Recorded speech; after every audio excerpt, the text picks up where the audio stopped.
Hello students, आज हम बात करें सब्जेक्ट वर्ब अग्रीमेंट के ऊपर।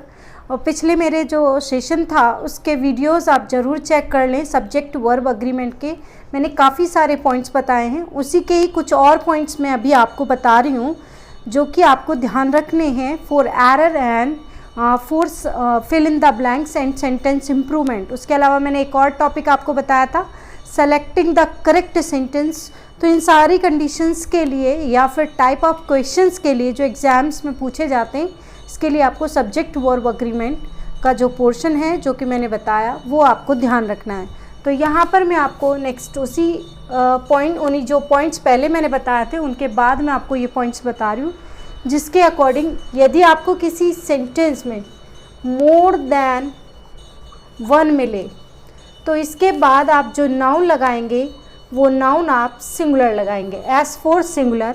और हेल्पिंग वर्ब और जो मेन वर्ब लगाएंगे वो भी आप सिंगुलर लगाएंगे, ध्यान रखें अच्छे से। उसके अलावा बात करूँ यहाँ पर इसी कंडीशन में, यानी कि कोई भी अगर सेंटेंस हो जिसके अंदर आपको मोर देन वन की जगह पर बेटा अब आपको चाहे 2 मिले, 3 मिले, 4 मिले, 6, 7, तो आप नाउन अब जो यूज़ करेंगे वो आपको ध्यान रखनी है प्लूरल। और अब जब नाउन हमारी प्लूरल है तो हेल्पिंग वर्ब और मेन वर्ब की अगर मैं बात करूं तो वो भी आप कैसी लगाओगे, प्लूरल ही लगाओगे, सिंगुलर नहीं लगानी है।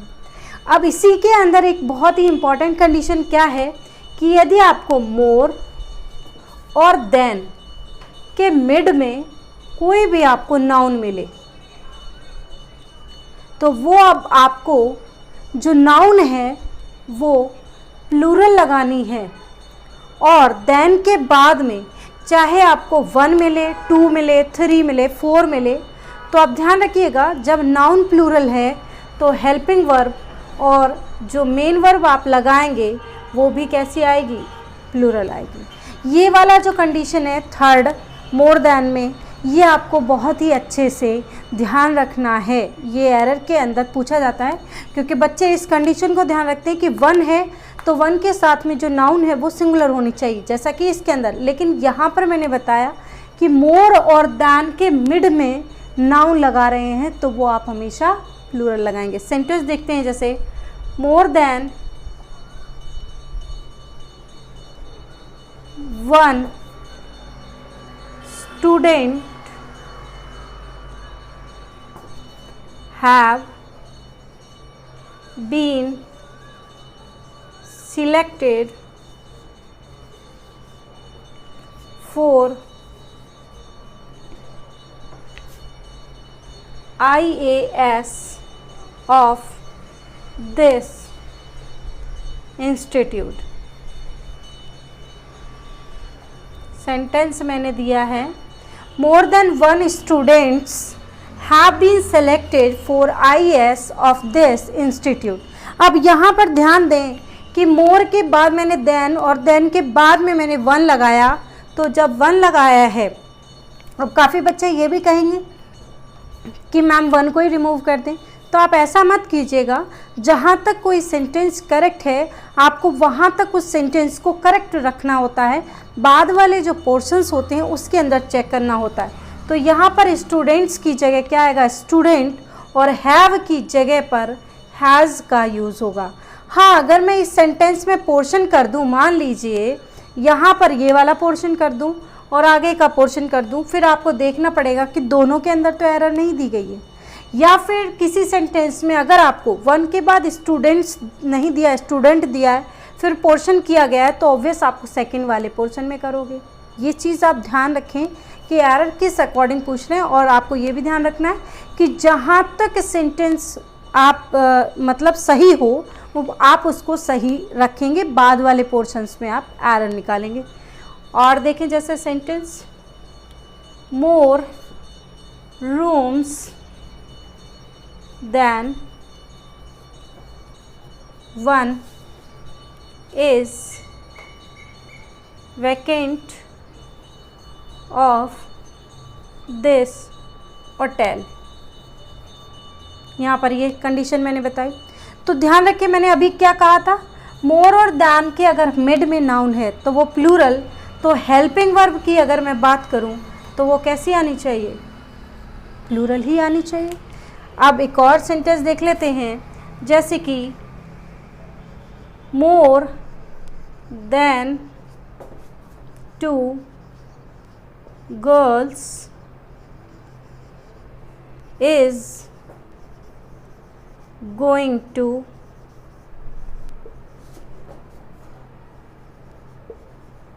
announced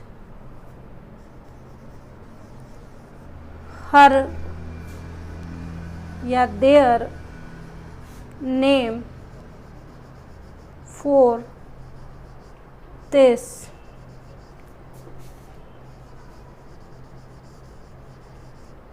competition.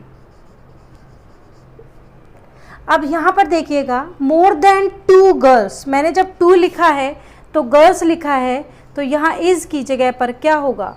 आर, ध्यान रखें। उसके अलावा गोइंग टू अनाउंस्ड, अगर आगे हर लिखा होता तो वो भी रॉन्ग होता, क्योंकि जब नाउन है आपको प्लूरल है तो हेल्पिंग वर्ब भी प्लूरल, पजेसिव केस भी प्लूरल, और यहाँ पर देयर नेम्स भी करना है।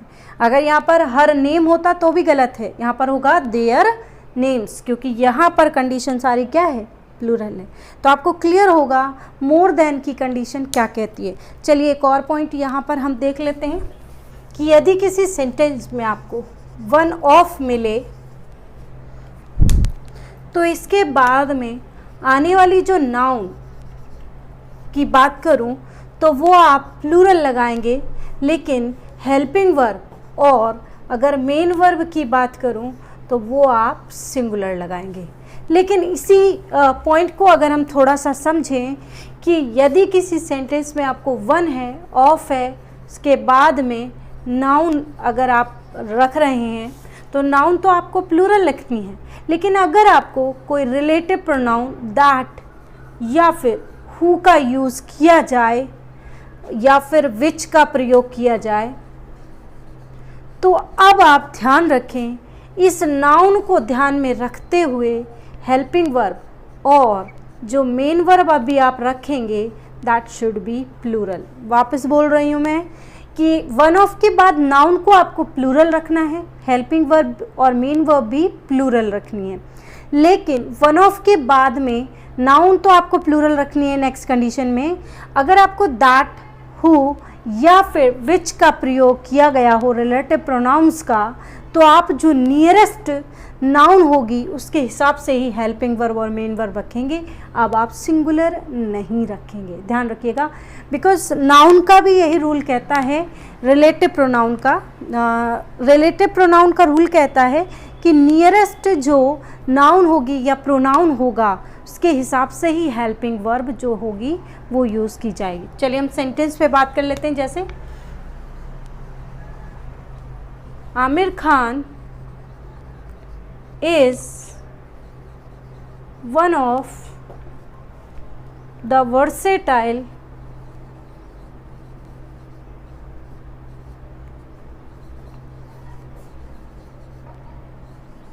actors।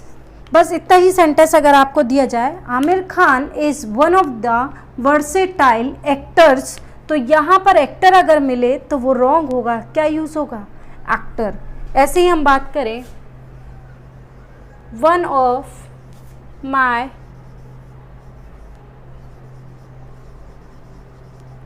favorite dish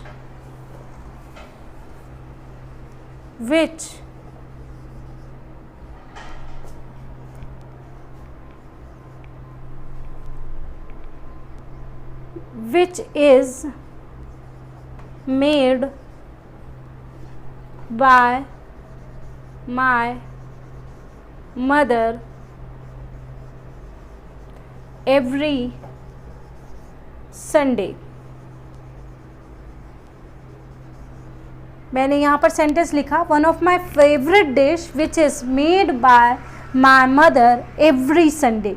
तो अब यहाँ पर आप देखिएगा वन ऑफ के बाद में जो है डिश के बाद में क्या ये जो है वन ऑफ के बाद में जो डिश है उसको हमें क्या करना होगा, प्लूरल। तो डिश का क्या हो जाएगा, डिशेस। डिशेस के बाद में अब मैं अगर इसकी बात करूं इज़ की, तो ये भी क्या होगा, आर। तो सेकंड कंडीशन भी आपको जो है वो ध्यान रखनी है कि किस तरीके से आपको हेल्पिंग वर्ब और मेन वर्ब का यूज़ करना है। तो आप अच्छे से कंडीशन अभी समझ रहे होंगे। जैसे एक और सेंटेंस लिख रही हूँ, one of the best item of this shop have been sold. तो ध्यान से देखें, वन ऑफ द के बाद मैंने यहाँ पर लिखा आइटम, जो कि क्या होगा, items of this shop. Have की जगह क्या होगा, अब यहाँ पर हैज़ बीन सोल्ड। ये प्लूरल और जो हेल्पिंग वर्ब है वो कैसी लगानी है आपको, सिंगुलर। तो ध्यान रखना, जो 20th आपका पॉइंट है बहुत ही मतलब इम्पॉर्टेंट है और कई एग्ज़ाम्स के अंदर जो है इससे रिलेटेड क्वेश्चंस पूछे गए हैं। चलिए एक और कंडीशन आपसे अभी मैं आपको बता रही हूँ। इसके अलावा आने वाले जो सेशन है जिसके अंदर मैं आपसे एरर भी पूछूंगी और आपसे इस तरीके के जो क्वेश्चंस हैं वो पूछे जाते हैं एग्ज़ाम्स के अंदर। अच्छा, इससे पहले मैं एक चीज़ पर और बात कर लेती हूँ आप लोगों से। काफ़ी बच्चे कह रहे हैं कि मैम टॉपिक्स के ऊपर आप बता दीजिए। चलिए, तो हम उसी के बारे में आपको बता रहे हैं कि आने वाले जो सेशंस होंगे उसके अंदर ध्यान से समझिएगा बेटा। वोकैब का पोर्शन तो मैं आपको बताती ही रहती हूँ और आगे भी बताऊँगी। उसके अलावा हम न्यूज़पेपर पे भी बात करेंगे। साथ में अगर मैं टॉपिक या ग्रामर की बात करूँ तो आप ग्रामर का जो टॉपिक है वो समझ लीजिएगा। आने वाले जो सेशंस होंगे उसके अंदर आपको टॉपिक वाइज मैं आपको समझा दूंगी। तो इसके अंदर हम सबसे पहले जिस टॉपिक के बारे में आपको बताएंगे और आप भी प्रैक्टिस करेंगे वो आपका आर्टिकल होगा। उसके बाद हम बात करेंगे प्रीपोजिशन पर, और प्रीपोजिशन से रिलेटेड मैंने काफ़ी सारे क्वेश्चंस भी सॉल्व कराए हैं, फ्रेजल वर्ब्स भी बताए हैं, फिक्स्ड प्रीपोजिशन भी बताए हुए हैं। आप लोग चेक कर लीजिएगा, काफ़ी सारे मैंने वीडियोस इसके ऊपर आपको मिल जाएंगे मेरे चैनल पर, मैंने बताए हुए हैं प्रीपोजिशन से रिलेटेड। और जो तीसरा टॉपिक जिसके ऊपर हम बात करेंगे वो होगा आपका टाइम एंड टेंस। आप लोगों को तैयार करना है ये टॉपिक्स और मैं आप लोगों से क्वेश्चंस पूछूंगी। इसके अलावा हम बात करेंगे नाउन पर, प्रोनाउन पर। ये टॉपिक जिस अकॉर्डिंग मैं लिख रही हूँ सीक्वेंस में, उसी सीक्वेंस में मैं बात करूँगी। तो इसीलिए आप लोग अपनी नोटबुक में लिखते जाइएगा। जो नेक्स्ट मेरे सेशंस होंगे उनके अंदर हम इन्हीं टॉपिक्स के ऊपर बात करेंगे। इसके अलावा बेटा एडजेक्टिव के बारे में भी बात करेंगे। वर्ब बहुत इंपॉर्टेंट टॉपिक है, वर्ब के ऊपर भी बात करेंगे। एडवर्ब मतलब कंप्लीट ग्रामर के ऊपर हम बात करेंगे। इसके अलावा नेक्स्ट जो टॉपिक है ग्रामर इतना आप कह सकते हैं। उसके अलावा नरेशन मैं आपको बताऊंगी, पार्ट ऑफ स्पीच के अलावा ये जो है नरेशन। उसके अलावा वॉइस यानी कि एक्टिव टू पैसिव।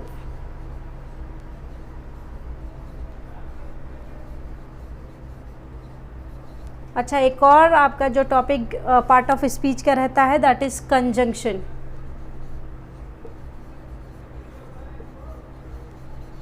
तो ये जो टॉपिक हैं जिस सीक्वेंस में मैंने आपको बताए हैं उसी सीक्वेंस में हम इन पर बात करेंगे आने वाले सेशंस पर।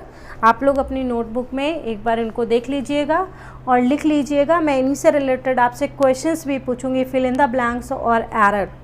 चलिए नेक्स्ट सब्जेक्ट वर्ब अग्रीमेंट का अगला पॉइंट देख लेते हैं।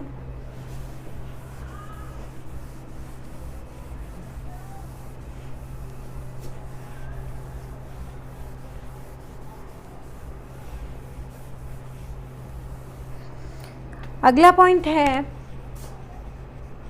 कि यदि किसी सेंटेंस में आपको मैनी के बाद में ए या फिर एन का यूज़ मतलब किया गया हो मिले सेंटेंस में, तो आपको ध्यान रखना है अब जो नाउन आप यूज़ करेंगे। देखिए आर्टिकल का यूज़ ए एन का जो होता है किसी भी सेंटेंस में वो सिंगुलर नाउन से पहले होता है। तो जब ए एन लगा हुआ है तो आप नाउन कैसी लगाएंगे? सिंगुलर। और जब नाउन सिंगुलर है तो हेल्पिंग वर्ब और मेन वर्ब भी कैसी लगाओगे आप? सिंगुलर। लेकिन इसी सेंटेंस के अंदर आप एक और कंडीशन ध्यान दें कि अगर किसी सेंटेंस में मैनी का यूज़ किया गया हो डायरेक्ट, और अगर अब नाउन का यूज़ हो तो नाउन अब आप प्लूरल रखेंगे और हेल्पिंग वर्ब और मेन वर्ब जो यूज़ होगी वो भी अब आप प्लूरल ही यूज़ करेंगे, सिंगुलर यूज़ नहीं करेंगे। मैनी एक डिटर्मिनर भी कहलाता है और मैनी एक एडजेक्टिव है। एडजेक्टिव है जो कि हमेशा काउंटेबल नाउन से पहले काम में लिया जाता है। अनकाउंटेबल नाउन से पहले कभी भी मैनी का यूज़ नहीं किया जाता। ध्यान रखिएगा इस चीज़ पर। बहुत सारे बच्चे इसमें कंफ्यूज होते हैं। आगे मैं और कुछ डिटर्मिनर्स के अंदर ही कंडीशंस बताऊंगी आपको। इसके अलावा मैनी का आप ध्यान रखिएगा भी कि मैनी का जो यूज़ होता है वो हमेशा काउंटेबल प्लूरल नाउन के साथ होता है। लेकिन मैनी के साथ अगर ए और एन लग गया तो आप नाउन कैसी लगाओगे? फिर सिंगुलर लगाओगे। इसी के साथ एक और कंडीशन, या फिर आपको लिखा हो अ गुड मैनी, यदि सेंटेंस में क्या लिखा हो अ गुड मैनी, तो अब आप जो नाउन लगाएंगे वो अब आप प्लूरल लगाएंगे, क्योंकि अब मैनी का यूज़ किससे पहले हो रहा है? नाउन से पहले। और हेल्पिंग वर्ब और मेन वर्ब का जो यूज़ करेंगे वो भी अब आप प्लूरल ही करेंगे। तो इससे रिलेटेड एरर एग्जाम में दी जाती है, क्योंकि काफ़ी बच्चे काउंटेबल नाउन है अनकाउंटेबल नाउन है ये वेरीफाई नहीं कर पाते हैं, क्लियर नहीं कर पाते हैं, तो बहुत ज़्यादा एरर करते हैं। तो आप लोग इस चीज़ पे ध्यान रखें अच्छे से। तो सेंटेंस अगर मैं बताऊं, जैसे many an actors are suffering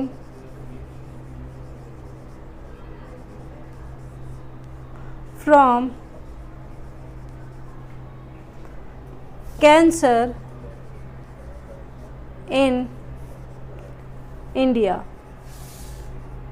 जैसे कि मैंने सेंटेंस यहाँ लिखा many an actors are suffering from cancer in India, तो ध्यान रखिएगा जब मैंने एन लगाया है तो क्या आएगा? एक्टर, और आर की जगह क्या आएगा? इस। तो ये बहुत अच्छे से ध्यान रखिएगा। इसी के अलावा many politician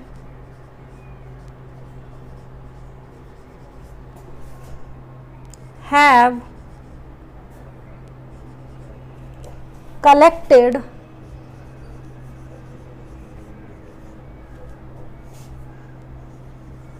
a lot of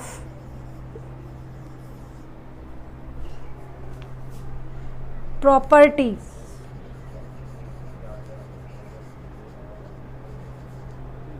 तो यहाँ पर मैंने प्रॉपर्टीज लिखा है। अब लेकिन यहाँ पर समझिएगा मैनी के बाद में क्या ये नाउन सही है? नहीं, यहाँ पर क्या यूज़ होगा? पॉलिटिशियंस।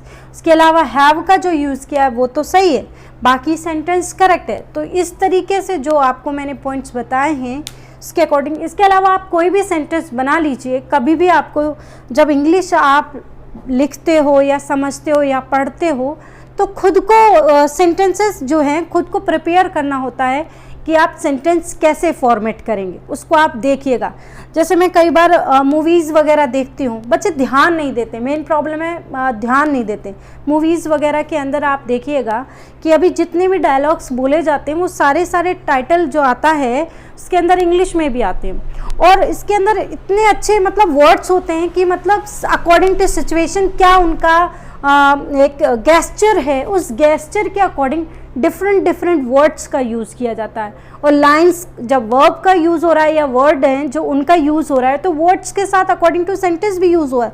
तो यानी वर्ड्स का जो है सेंटेंस के अंदर भी यूज़ वो डिफरेंट कंडीशन में करते हैं। तो आप ऐसे धीरे धीरे जो है इंग्लिश को जब सीखना चाह रहे हैं तो आप छोटे छोटे सेंटेंसेस को देखिए। जो मैंने पिछला सेशन बताया था उसके अंदर भी मैंने वर्ब की कंडीशन बताई थी। एक ही वर्ब का सेम हिंदी मीनिंग होता है लेकिन अकॉर्डिंग टू सिचुएशन उनका जो यूज़ होता है वो डिफरेंट होता है। जैसे कि मैंने कन्फ्यूजिंग वर्ब्स आपको कल बताया थी, उसके अंदर मैंने काफ़ी सारी चीज़ें आपको क्लियर की थी, सेंटेंस में यूज़ बताया था। आने वाले सेशन पे और मैं बताऊंगी। काफ़ी बच्चे कह रहे हैं कि मैम और बताइएगा, मैं ज़रूर बेटा बताऊंगी। इससे रिलेटेड अगला सेशन में ज़रूर आपको इसके लिए वीडियो प्रोवाइड करूँगी, आप देखिएगा। उसके अलावा आप ध्यान भी रखिएगा।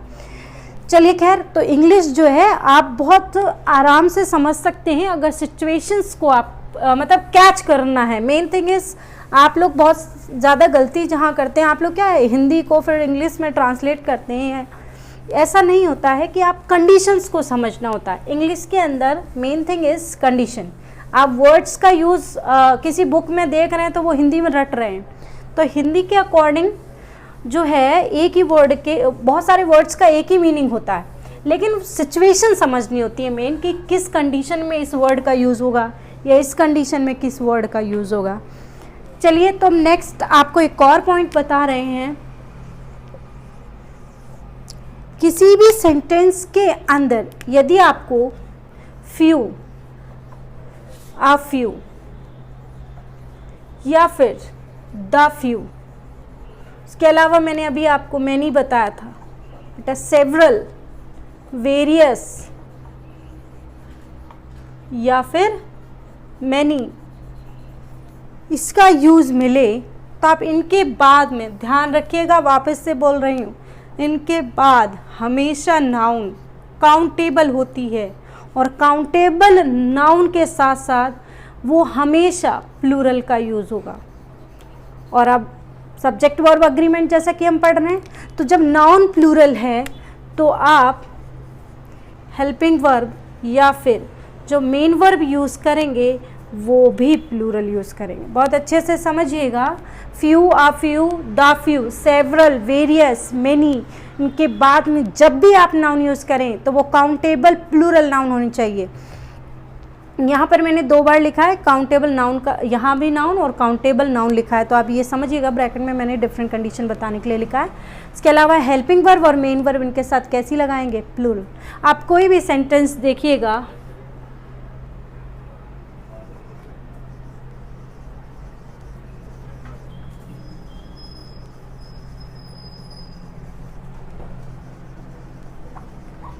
कोई भी सेंटेंस आप बना सकते हैं बेटा। Few people could not understand the situation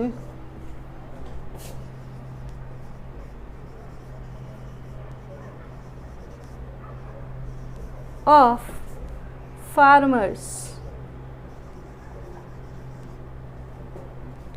Several की बात करें,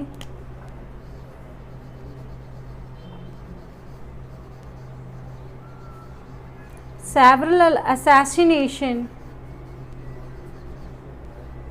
क्या आएगा, assassinations have been happened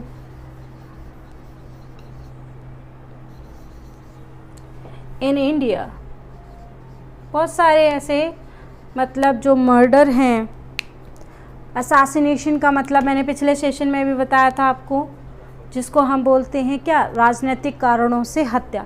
तो यहाँ पर देखिए सेवरल के बाद में हमने किसका यूज़ किया, असैसिनेशन की स्पेलिंग भी पूछी जाती है एग्जाम में, ध्यान से समझिएगा। असैसिनेशंस आएगा, यहाँ पर असैसिनेशन नहीं आएगा।